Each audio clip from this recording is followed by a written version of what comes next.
All right, so today we have a couple more books, and we're going to start with Tangled. I think we've read this one before, possibly.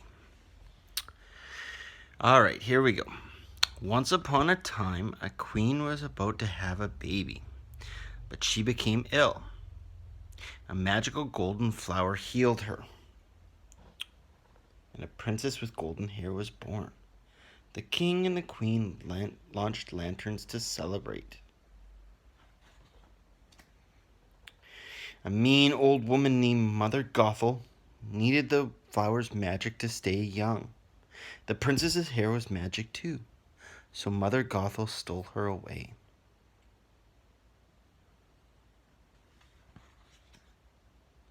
Mother Gothel hid Rapunzel in a tower. Each year on her birthday, Rapunzel saw beautiful lanterns in the sky. This year, Rapunzel wants to see the lanterns up close. She's brushing her beautiful long blonde hair. And there's her tower. Nice purple roof. A thief named Flynn sees the tower and decides to hide there. Armed, Rapunzel hits him on the head.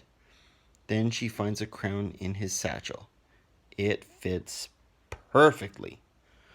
She's trying it on. It fits perfect. Take me to the lanterns, Rapunzel says to Flynn. Then I will return your satchel. The two escape the tower by sliding down Rapunzel's hair.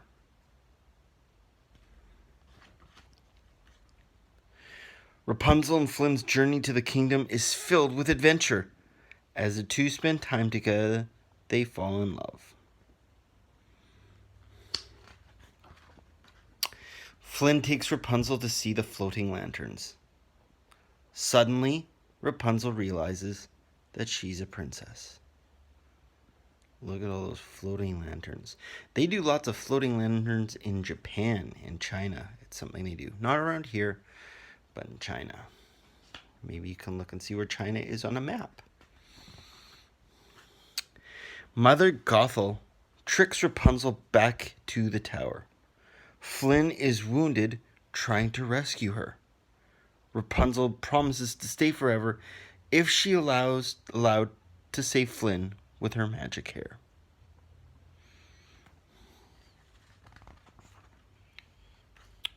Flynn doesn't want Rapunzel to be trapped again. He cuts her long hair, and it loses its magic. Sad that she can't help Flynn, Rapunzel begins to weep.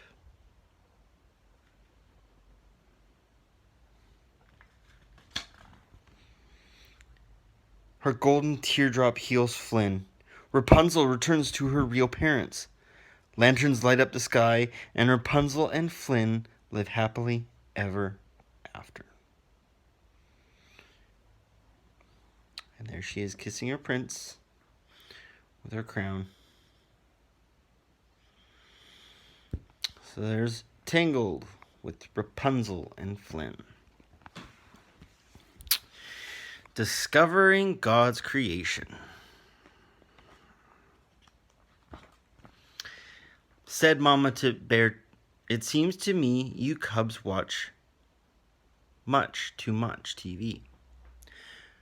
Don't turn it off. It's not fair. Don't turn it off. Please, Mama Bear." Watching all that TV slush will surely turn your brains to mush. I will not argue, you have no vote. I will keep the TV remote. I beg you, Ma, on bended knee, don't take away our TV. But Ma was firm, Ma knew her mind, no more TV of any kind. There's so much more to see and do. God gave your eyes for more than TV. Okay, there's so much more to do and see. God gave your eyes for more than TV. The cubs were shocked. The cubs were stunned. The cubs were shocked. Those TV watching bears were rocked. Then brother and sister had a bright idea. Look out the window, Sister Bear. I see another world out there. It was Bear Country, God's creation. It was lovelier than any TV station. They opened up the door a crack. Now there was no turning back. When those TV bears stepped outside, their TV eyes opened wide.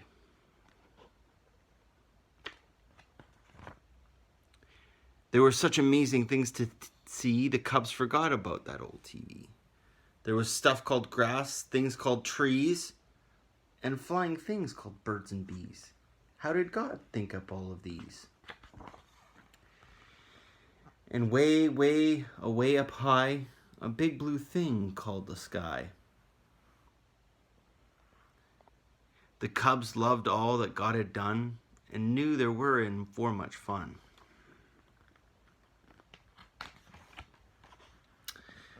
There were other cubs to run and play with, and when they got tired to sit and stay with, There were playground things to climb and slide on, and other things to climb and ride on.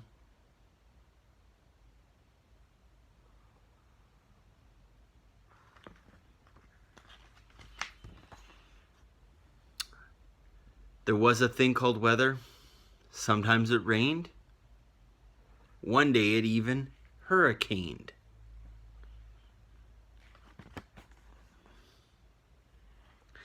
But then that thing called sun came out and spread its warmth and light about. Said Brother Bear, "Who needs TV?" Said Sister Bear, "TV, not me." God's creation we have found has a better picture and better sound, and worlds of wonder all around. Thanks, Lord, for this world we have found.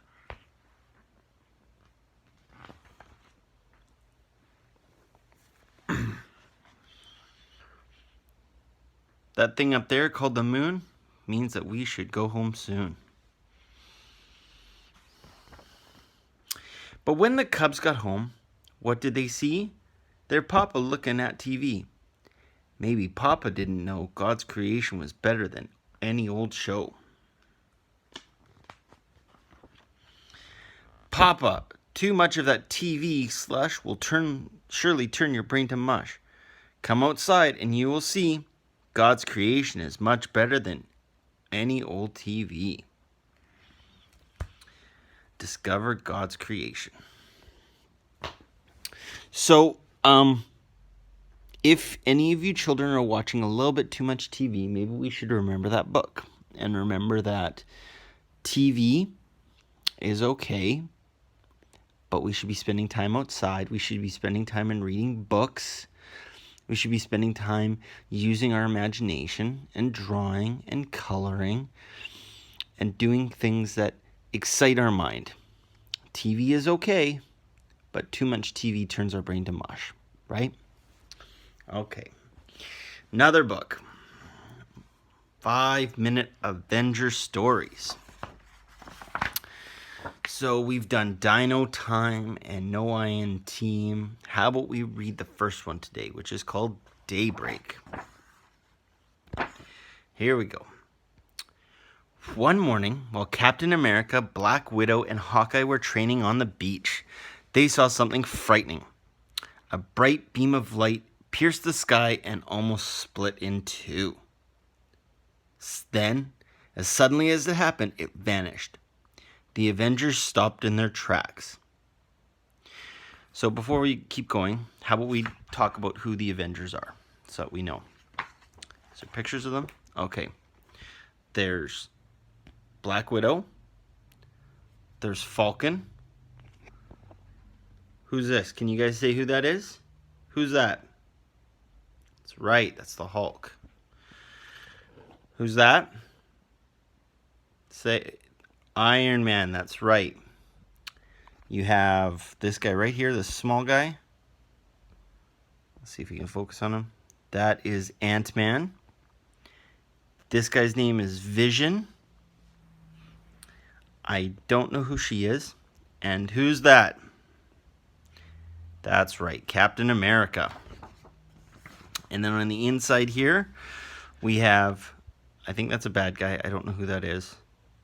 And that's Hawkeye. Hawkeye has a bow and arrow. And then we have, so let's go over them again. We have Vision, this guy in the corner here. We have Falcon. We have Thor. Thor has the hammer, right? We know who this is. Hulk, that's right. And then we have Captain America.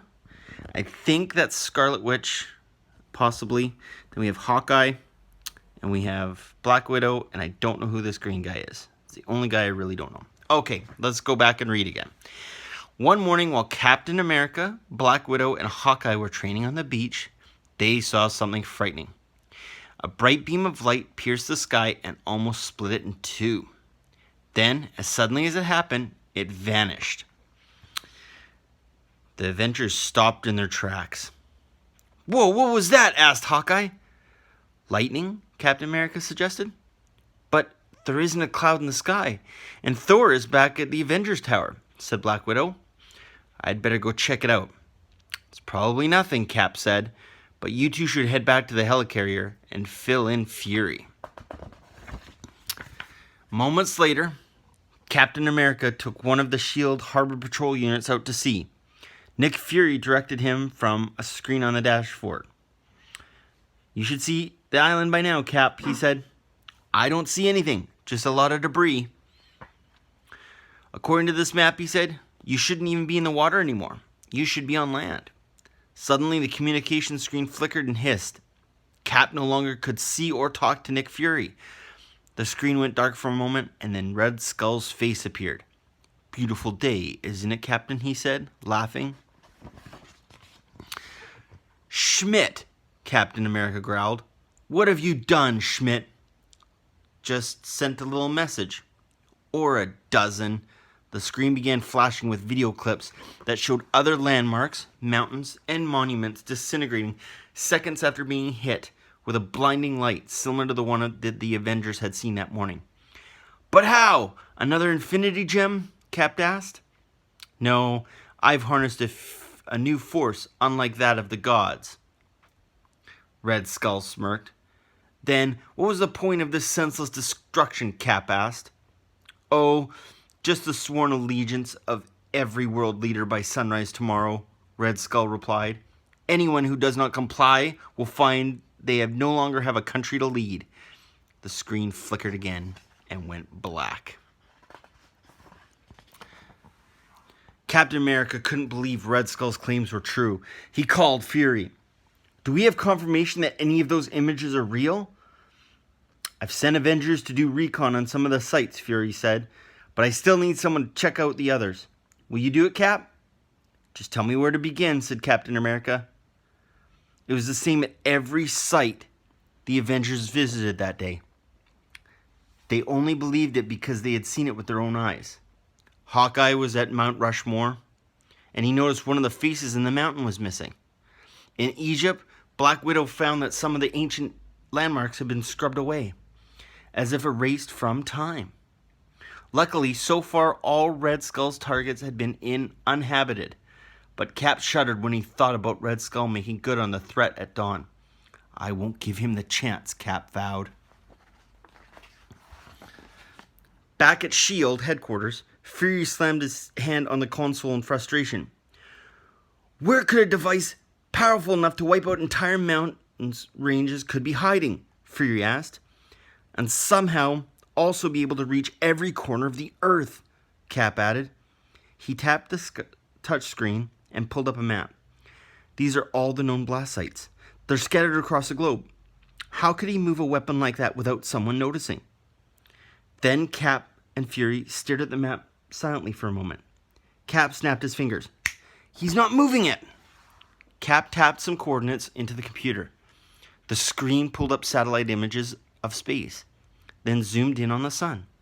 Cap touched the screen again, and the camera revealed the silhouette of a hulking metallic space station against the furious amber glow of the sun's surface.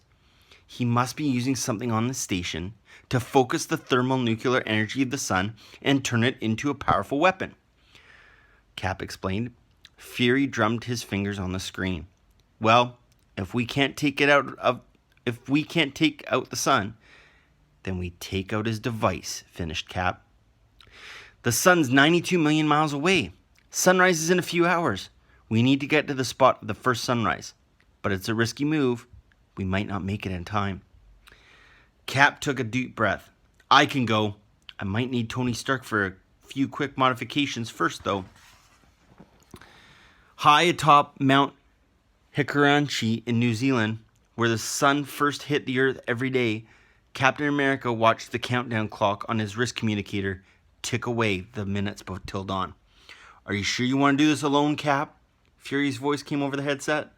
We only have one chance to get this right, Captain America said. If it doesn't work, it's better that the rest of the Avengers be on hand to respond. At that moment, Red Skull's face appeared on television, computer, and phone screens across the planet.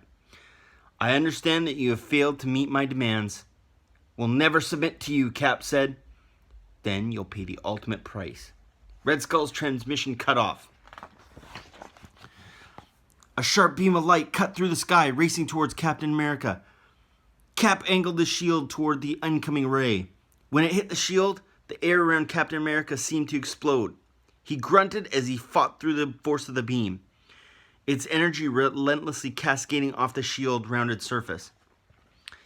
Cap heard Red Skull's mocking voice over his headset. Captain Rogers, even a creation as remarkable as you has limits. You can't be everywhere at once, and I can recalibrate my laser to hit any part of Earth at any time, he hissed. Let me demonstrate. The beam cut off suddenly and then reappeared a few yards away, slicing into the earth around Cap's feet. Black smoke rose through the air as the ground was obliterated. The mountain began to collapse into the void. But Cap knew what to do. He flipped his shield on so that the inside, with Iron Man's updates, faced out like a reflective lens, and then he leapt back beneath the beam one more time. Cap took a few staggering steps back. His hands shook with the effort of holding the shield steadily, angling it so. The shield grew red hot, then white hot, but it did not yield, and neither did Cap. Suddenly, the beam itself seemed to grow brighter. It reversed direction, reflecting off the shield and shooting back into the sky. And then it abruptly disappeared. Cap took a shaky breath and braced himself for another attack, but it didn't come. He heard Fury's voice over the headset. You did it, Cap! Suddenly, images confirmed you destroyed the magnifier. Later, when Cap returned to the SHIELD helicarrier, he had one burning question for Fury. Any sign of Red Skull? Cap asked. We sent a rocket unit to search, but so far there's no sign of him. Captain America nodded. At least we destroyed that thing. Yes, Fury said. Then he chuckled. You're like a whole new level of sunblock. SPF Cap. All right. So 3 books today. We didn't read Alice in Wonderland today. We don't have that much time left. So we'll read chapter 2 of Alice in Wonderland tomorrow, along with a couple other books that I'll pick out. Just a reminder to any boys and girls that are watching that tomorrow is Mother's Day. So if you have anything planned for your mother, maybe have that ready. And maybe do some nice things for any mother that you have that you care about in your life. Maybe do some chores, or tell your mother that you love her, or give her a break. Things that would make your mother's life a little bit easier. So read some more books tomorrow, and hopefully you enjoyed listening to the books today. Hope you have a good night. Bye for now.